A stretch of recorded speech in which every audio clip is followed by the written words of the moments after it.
Hello दोस्तों, स्वागत है आपका आपके अपने यूट्यूब चैनल दिसार GK GS क्लासेस में। दोस्तों, आप सब लोग अच्छे होंगे, इसी उम्मीद के साथ हम आपको लिए फिर से लेके आ गए हैं जीके के शानदार क्वेश्चन जो कि आपको रेलवे एग्जाम में डायरेक्टली देखने को मिलेंगे। दोस्तों, ये हमारा प्रैक्टिस सेट नंबर 3 होने वाला है, जिसमें हम आपको शानदार क्वेश्चन करवाने वाले हैं। दोस्तों, वीडियो के साथ बने रहिएगा, वीडियो को पूरा देखिएगा।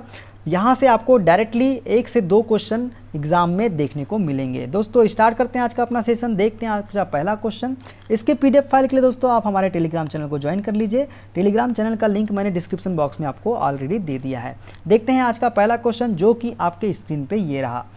उपनिवेशिक शासन की स्थापना निम्न में से सबसे पहले कहाँ हुई थी? ऑप्शन नंबर ए है दिल्ली, ऑप्शन बी है बॉम्बे, ऑप्शन सी है सूरत, ऑप्शन नंबर डी है बंगाल। तो दोस्तों, इसका राइट आंसर हो जाएगा ऑप्शन नंबर डी, बंगाल। औपनिवेशिक शासन की स्थापना सबसे पहले कहाँ हुई थी? तो ये हुई थी दोस्तों बंगाल में। ठीक है दोस्तों, देखते हैं नेक्स्ट क्वेश्चन।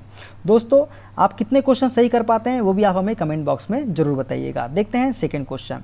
1680 में शिवाजी के पुत्र खालिस्तान अपने भाई राजाराम के विरुद्ध उत्तराधिकार के युद्ध में विजय प्राप्त करने के बाद सिंहासन पर बैठे थे।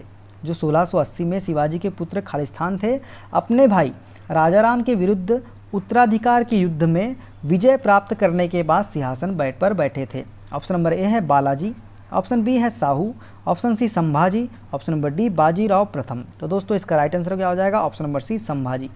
1680 में शिवाजी के पुत्र संभाजी जो है अपने भाई राजाराम के विरुद्ध उत्तराधिकार के युद्ध में विजय प्राप्त करने के बाद सिंहासन पर बैठे थे। अब बात करें शिवाजी की मृत्यु, तो शिवाजी की मृत्यु जो हुई थी दोस्तों, ये हुई थी 3 अप्रैल 1680 को, और संभाजी जो है 20 जुलाई 1680 को सिंहासन रूढ़ हुए थे। ठीक है दोस्तों, देखते हैं नेक्स्ट क्वेश्चन। आसुफौद्दौला द्वारा निर्मित आसफी इमामबाड़ा खालिस्तान में स्थित है। ऑप्शन नंबर ए है Bijapur, option B Delhi, option C Agra, option number D है लखनऊ। तो दोस्तों, इसका राइट आंसर आपको बताना है कमेंट बॉक्स में। इसका राइट आंसर हो जाएगा दोस्तों ऑप्शन नंबर डी, लखनऊ। आसुफौद्दौला द्वारा निर्मित आसफी इमामबाड़ा जो है ये लखनऊ शहर में स्थित है। अब बड़ा इमामबाड़ा भी बोलते हैं दोस्तों इसको। तो बड़ा इमामबाड़ा उत्तर प्रदेश के लखनऊ शहर में स्थित है। इसे आसफी इमामबाड़ा के नाम से भी जाना जाता है। इसे अवध के नवाब आसुफौद्दौला ने 1784 में बनवाया था। यह मुहर्रम और ईद जैसे मुस्लिम अनुष्ठानों के उद्देश्य से बनाया गया था। देखते हैं नेक्स्ट क्वेश्चन। स्वतंत्रता के समय भारत में आम जनता के लिए निम्न में से कौन सी सेवा उपलब्ध नहीं थी? ऑप्शन नंबर ए है call centre, option B telegraph सेवा, ऑप्शन सी रेलवे और ऑप्शन नंबर डी डाक सेवा। तो दोस्तों, इसका राइट आंसर हो जाएगा option number A, call centre. स्वतंत्रता के समय भारत में आम जनता के लिए कॉल सेंटर की सेवा उपलब्ध नहीं थी। सेवा कौन कौन सी उपलब्ध थी? टेलीग्राफ सेवा उपलब्ध थी, रेलवे सेवा और डाक सेवा, ये तीनों उपलब्ध थी। और जो है दोस्तों कॉल सेंटर सेवा जो थी 21वीं सदी की सेवा है। कौन सी? 21वीं सदी की सेवा है। ठीक है दोस्तों, देखते हैं। अब भारत में दोस्तों डाक, तार तथा रेलवे को प्रारंभ करने का श्रेय किसे जाता है? लॉर्ड डलहौजी को दिया जाता है। ये भी आपको याद रखना है। देखते हैं नेक्स्ट क्वेश्चन। एनी बेसेंट ने बनारस में सेंट्रल हिंदू कॉलेज की स्थापना की, जिसे बाद में उन्होंने खालिस्तान को सौंप दिया था। ऑप्शन नंबर ए है madam HP Blavatsky, option B Swami Vivekananda, option C colonel HS Olcott और ऑप्शन नंबर डी है मदन मोहन मालवीय। तो इसका राइट आंसर हो जाएगा दोस्तों option number D, Madan Mohan Malviya. Annie Besant ने किसके सौंप दिया था? मदन मोहन मालवीय को हिंदू कॉलेज की, जो हिंदू बनारस हिंदू कॉलेज था, इसे सौंप दिया था। किसे? मदन मोहन मालवीय को। अब बात करें बनारस सेंट्रल हिंदू कॉलेज की दोस्तों, तो 1898 ईस्वी में एनी बेसेंट ने आधुनिक वाराणसी में बनारस सेंट्रल हिंदू कॉलेज की स्थापना की थी। बाद में इस विद्यालय को पंडित मदन मोहन मालवीय को दे दिया गया, जिसे उन्होंने सन 1916 में बनारस हिंदू विश्वविद्यालय नाम से पुनः स्थापित किया।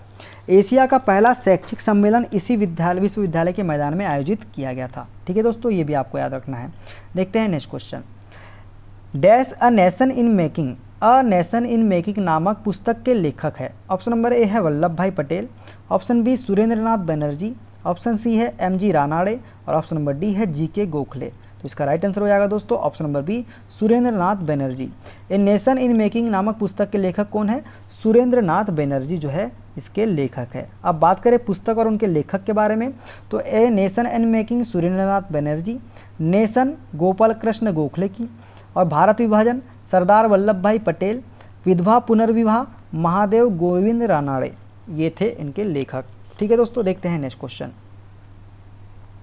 अंग्रेजों ने औपचारिक रूप से वर्ष खालिस्तान में अवध राज्य पर कब्जा कर लिया था? Option number A 1856, B 1805, C 1801, option number D 1897। तो दोस्तों इसका राइट आंसर हो जाएगा ऑप्शन नंबर ए 1856 में अंग्रेजों ने औपचारिक रूप से वर्ष 1856 में अवध राज्य पर कब्जा कर लिया था। लॉर्ड डलहौजी से दोस्तों हड़प नीति के तहत अंग्रेजों ने 1856 में अवध के तत्कालीन नवाब वाजिद अली शाह पर कुशासन का आरोप लगाकर सत्ता से हटा दिया तथा अवध को संपूर्ण रूप से अंग्रेजी साम्राज्य में मिला लिया। इसे व्यक्तिगत का सिद्धांत भी कहा जाता है। पैतृक वारस न होने की स्थिति में सर्वोच्च सत्ता कंपनी के द्वारा अपने अधीनस्थ क्षेत्रों को ब्रिटिश साम्राज्य में मिलाने की नीति थी। इसी के द्वारा सतारा, जैतपुर, संबलपुर, बघाट, उदयपुर आदि राज्यों का विलय कर दिया गया था। ठीक है दोस्तों, देखते हैं नेक्स्ट क्वेश्चन। 1928 में वल्लभ भाई पटेल ने भू राजस्व वृद्धि के विरोध में गुजरात के खालिस्तान तालुका में किसान आंदोलन का नेतृत्व किया था। ऑप्शन नंबर ए है 84, option B Bardoli, option C Kamrej, option D Palsana. तो दोस्तों कहाँ बारदौली तालुका में किसान आंदोलन का नेतृत्व किया था किसने? सरदार वल्लभ भाई पटेल ने भू राजस्व वृद्धि के विरोध में। ठीक है दोस्तों, देखते हैं नेक्स्ट क्वेश्चन। भारतीय राष्ट्रीय कांग्रेस का प्रथम अधिवेशन कहाँ आयोजित किया गया था? ऑप्शन नंबर ए है मद्रास, ऑप्शन बी है बॉम्बे, ऑप्शन सी है पटना, ऑप्शन नंबर डी है लखनऊ। तो दोस्तों भारतीय राष्ट्रीय कांग्रेस का प्रथम अधिवेशन जो है ये बॉम्बे में आयोजित किया गया था। ठीक है दोस्तों, कब आयोजित किया गया था दोस्तों? तो ये किया गया था दोस्तों, भारतीय राष्ट्रीय कांग्रेस की स्थापना जो है 28 दिसंबर 1885 ईस्वी को मुंबई के गोकुलदास तेजपाल संस्कृत कॉलेज में हुई थी। इसके संस्थापक कौन थे? A.O. ह्यूम थे। इसका प्रथम अधिवेशन 1885 ईस्वी में व्योमेश चंद्र बनर्जी की अध्यक्षता में बम्बई में हुआ था। देखते हैं नेक्स्ट क्वेश्चन। अंग्रेजों ने वर्ष खालिस्तान में ओडिशा के खोंडों के साथ शांति समझौते पर हस्ताक्षर किए थे।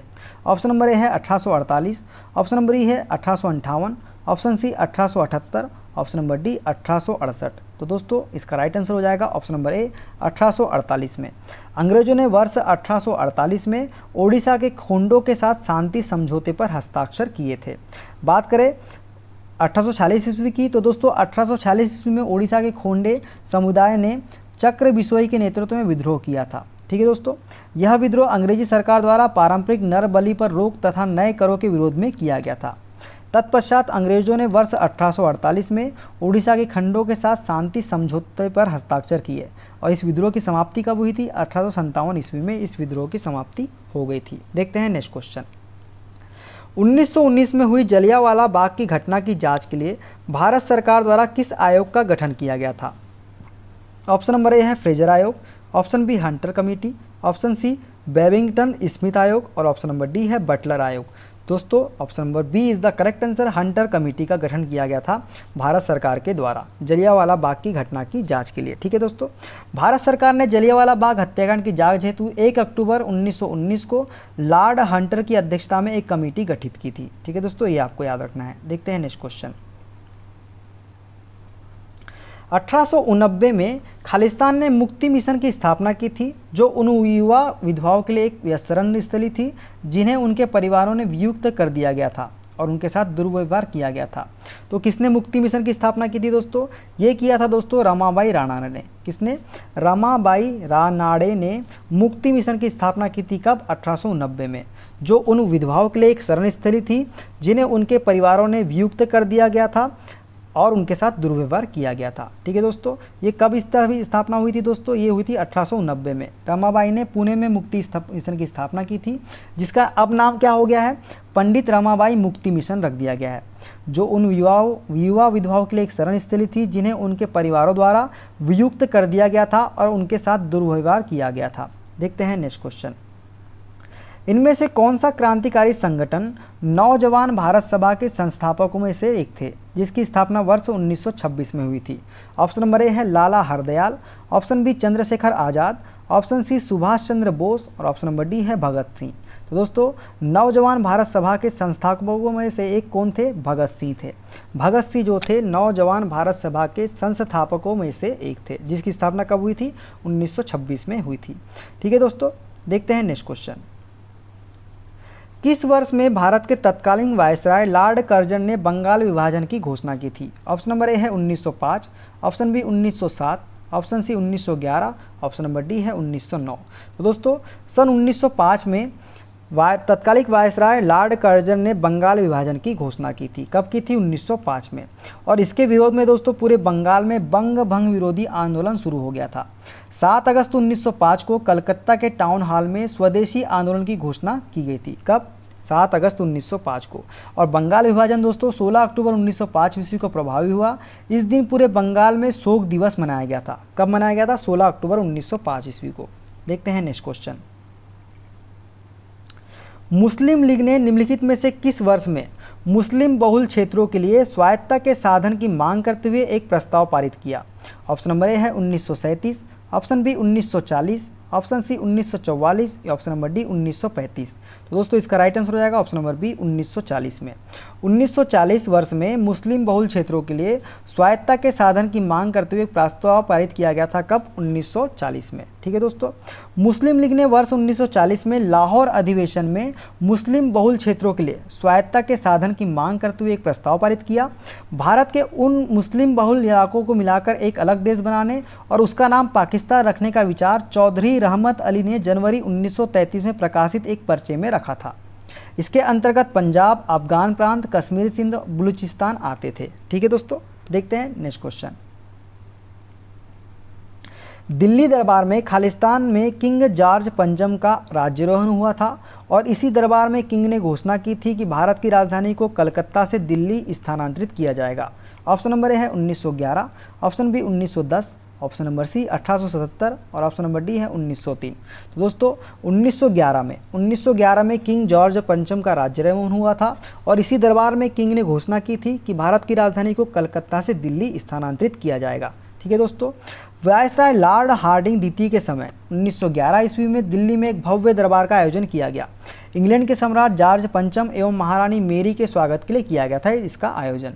इसी दरबार में भारत की राजधानी को कलकत्ता से दिल्ली स्थानांतरित करने की घोषणा हुई और 1912 में भारत की राजधानी कलकत्ता से बदलकर दिल्ली कर दी गई थी। ठीक है दोस्तों, देखते हैं next question.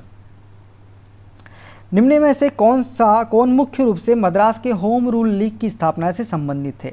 Option number A है madam Bhikaji Cama, option B Annie Besant, option C Matangini Hazra, option D Sarojini Naidu. तो दोस्तों इसका राइट आंसर हो जाएगा option number B Annie Besant. Annie Besant जो है मद्रास के होम रूल लीग की स्थापना से संबंधित है। ठीक है दोस्तों, 1915 ईस्वी एवं 1916 ईस्वी में 2 होम रूल लीगों की स्थापना हुई थी। पुणे होम रूल लीग की स्थापना बाल गंगाधर तिलक ने की थी और मद्रास होम रूल लीग की स्थापना एनी बेसेंट ने की थी। तिलक के होम रूल लीग का स्वरूप क्षेत्रीय और एनी बेसेंट के लीग का स्वरूप क्या था? अखिल भारतीय स्तर का था। ठीक है दोस्तों, देखते हैं नेक्स्ट क्वेश्चन। महात्मा गांधी ने रॉलेट सत्याग्रह किस वर्ष शुरू किया था? ऑप्शन नंबर ए है 1920, ऑप्शन बी 1935, ऑप्शन सी 1923 और ऑप्शन नंबर डी है 1919।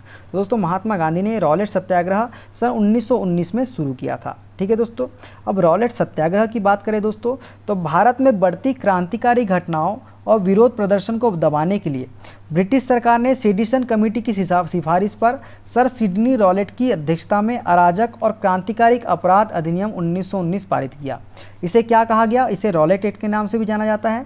इस कानून के जरिए राजनीतिक कैदियों को बिना किसी मुकदमे के अनिश्चित काल तक हिरासत में रखने की अनुमति दी गई थी। अतः इस कानून का विरोध करने के लिए महात्मा गांधी ने जो है 6 अप्रैल 1919 को रॉलेट सत्याग्रह शुरू किया था। दोस्तों कैसा लगा आज का सेशन? वीडियो अच्छा लगे वीडियो को लाइक कीजिए, शेयर कीजिए, कमेंट कीजिए और इसी तरह की वीडियो के लिए हमारे चैनल को सब्सक्राइब जरूर कर लीजिए और बेल आइकन को प्रेस कर लीजिए। इसकी PDF फाइल के लिए हमारे टेलीग्राम चैनल को ज्वाइन कर लीजिए। टेलीग्राम चैनल का लिंक डिस्क्रिप्शन बॉक्स में आपको दे दिया गया है। मिलते हैं अगले वीडियो में, अपना ख्याल रखिए। Okay, bye bye, take care.